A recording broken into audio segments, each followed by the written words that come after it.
लालची toll plaza वाला।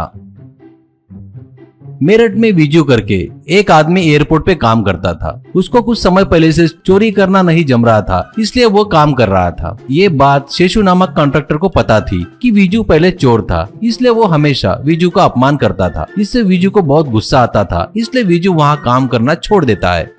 ये बात उसके दोस्त अमित को पता चलती है और वो विजू के पास आकर, अमित, विजू दुखी मत हो रे, उस बेवकूफ के बारे में पता है ना, साइको है वो साला। उसको किसी के बारे में कुछ पता चला तो उसे चिढ़ाता है, अपमान करता है, आगे वाले को रुलाता है और खुश होता है। उसके ऊपर से उसका भाई एमएलए है ना, इसलिए कई प्रकार के कॉन्ट्रैक्ट लेकर जमकर कमा रहा है। तू लोड मत ले यार, छोड़ना यार। वो सब सुनकर विजू चुप ही रहता है, कुछ नहीं बोलता है। ऐसे कई महीने बीतते हैं। विजू अमित को फोन करके एक जगह पर आने को कहता है। अमित वहाँ जाता है तो वहाँ एक हाईवे पर एक टोलगेट दिखता है। वो देखकर अमित, क्या है रे ये, काम छोड़ने के बाद 3 महीने तक दिखा नहीं, अब दिख रहा है, तो ये टोलगेट पर काम कर रहा है क्या, ऐसा पूछता है। विजू, यार क्या समझ रहा है, ये टोलगेट अपना ही है रे, मैंने ही सेट किया है। वो शेषु ने जब से मेरा अपमान किया ना, तब मेरे अंदर का चोर जाग कर हर्ट हो गया रे, इसलिए मैं क्या हूँ दिखाने के लिए मैंने ये टोलगेट सेट किया है। ऊपर से इधर से ज्यादातर नॉन लोकल गाड़ियाँ ही चलती है, हाईवे वाले की नजर इधर नहीं पड़ती। अब से अपन दोनों इसमें बैठकर फुल पैसा कमाएंगे, फुल वसूल करेंगे। इसके लिए अमित भी ठीक है बोलकर मान जाता है। फिर अगले दिन से अमित और विजू दोनों मिलकर टोल गेट सेट करके आने जाने वालों से टोल वसूल करने लगे। टोल गेट का रेट कम होने से लोग भी ज्यादा ध्यान नहीं दे रहे थे और पैसा देकर जा रहे थे।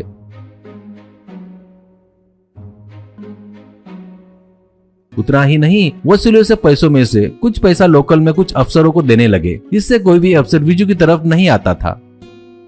ऐसे कुछ दिनों बाद विजू डायरेक्ट एमएलए के पास जाकर उनसे जो टोल गेट लगाया है उसके बारे में बताकर और उसमें से कुछ हिस्सा महीने में लाकर देगा करके मना लेता है। ये सुनकर एमएलए खुशी से मान लेता है। इससे विजू एमएलए को सुटकेस में पैसा भरकर अमित के द्वारा भेजता था। उन पैसों को देखकर एमएलए बहुत खुश होता था। ऐसे साल बीत जाता है। एक दिन एमएलए की कार टोल गेट क्रॉस करते वक्त एमएलए के साथ शेषु था। वो विष्णु को देखकर और कार रोककर एमएलए से, शेषु भैया वो बहुत बड़ा चोर है भैया, वो यहाँ है, मतलब कुछ तो भी गड़बड़ है, क्या माजरा है थोड़ा पता करो भैया। एमएलए, उसके बारे में मुझे सब कुछ पता है। क्या रे अपन चोर नहीं है क्या? कैसे भी हो सब लोग इस धरती पर चोरी करने और लूटने ही तो आए हैं। और वैसे भी ये रोड तूने नहीं बनाया ना, अपने अपोजिशन पार्टी वाले ने बनाया ना, तो उसने टोल गेट बनाया तो तुझे क्यों टेंशन हो रही है? कुछ हुआ तो अपोजिशन वाले को ही होगा ना, चुपचाप मुंह बंद करके बैठ, कहता है। ये बात शेषु के दिमाग से निकलती नहीं। देखते ही देखते विजू कुछ महीनों में ही करोड़ों कमा लेता है। उसका स्टेटस पूरा बदल जाता है। अब वो टोलगेट पर कुछ वर्करों पर रखता है और वो महंगी गाड़ी में घूमता है। ऐसे विजू के ठाट बाट देखकर शेषु एमएलए को पता ना चले ऐसा चुपचाप मीडिया वालों को विजू लगाए सो टोलगेट के बारे में बताता है। इससे एक बार विजू टोलगेट में रहते वक्त मीडिया वाले सभी आकर उसे घेर लेते हैं। मीडिया वाले के साथ शेषु को देखकर विजू को शेषु का प्लान पूरा समझ में आता है। तभी एक पत्रकार को बुलाकर उससे विजू, देखिए सर, मैं क्या, मेरी जिंदगी क्या, ये टोलगेट एमएलए जी और उनके भाई शेषु का है। सर देखिए वो आपके पीछे ही तो खड़ा है, मैं तो सिर्फ यहाँ एक काम वाला हूँ। करोड़ों जमा होते हैं तो मैं अपने हाथों से उन्हें देकर आता हूँ सर। कम से कम अब तक उन्हें 100 करोड़ रुपए तक दिया होगा। मैंने कई बार उन लोगों से ऐसा धोखा नहीं करना चाहिए करके बोला तो वो मुझे मारते थे सर और मुझे चोर करके ठप्पा लगाए सर। मेरे परिवार से भी मुझे दूर कर दिए। मेरे परिवार वाले अब कहाँ है मुझे पता नहीं सर। अब मैं कैसे जीऊंगा सर, आप ही बोलिए। मैं मानता हूँ मैंने गलती किया, इसलिए मेरी गलती की सजा के तौर पर मैं एमएलए के लिए खड़ा होकर एक पैसा ना लेते हुए जिंदगी भर लोगों की गुलामी करूंगा सर। इससे ज्यादा मैं और कुछ नहीं कर सकता, ऐसा कहता है। बस एक बार में ये खबर न्यूज चैनलों में आने से सीएम खुद एमएलए को राजीनामा देने लगाते हैं। इसके बाद होने वाले बाई इलेक्शन में विजू खुद स्वतंत्र उम्मीदवार बोलकर खड़ा होता है। उसके पास के करोड़ों रुपए खर्चा करके स्वतंत्र एमएलए बोलकर विजयी होता है।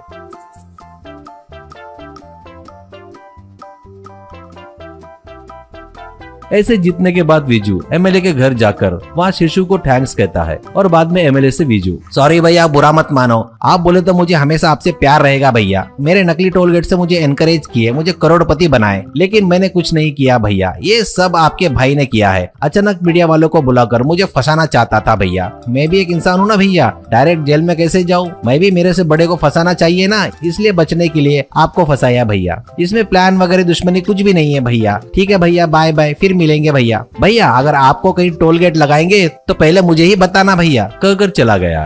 ये देखकर गुस्से में एमएलए शेषू से, क्यों रे दलिंदर, तो ये काम तूने किया क्या? अबे तेरे को बोला था ना उसके आड़े में मत जाना करके, कितनी बार बताया रे? बढ़िया, हर महीने बहुत सारा पैसा लाकर दे रहा था, उसको खवलाया, मेरे एमएलए की पदवी गई, घर में बैठ के रोने लायक कर दिया ना, मरेगा रे तू अब मेरे हाथों से, बोलकर एमएलए जमकर मारता है।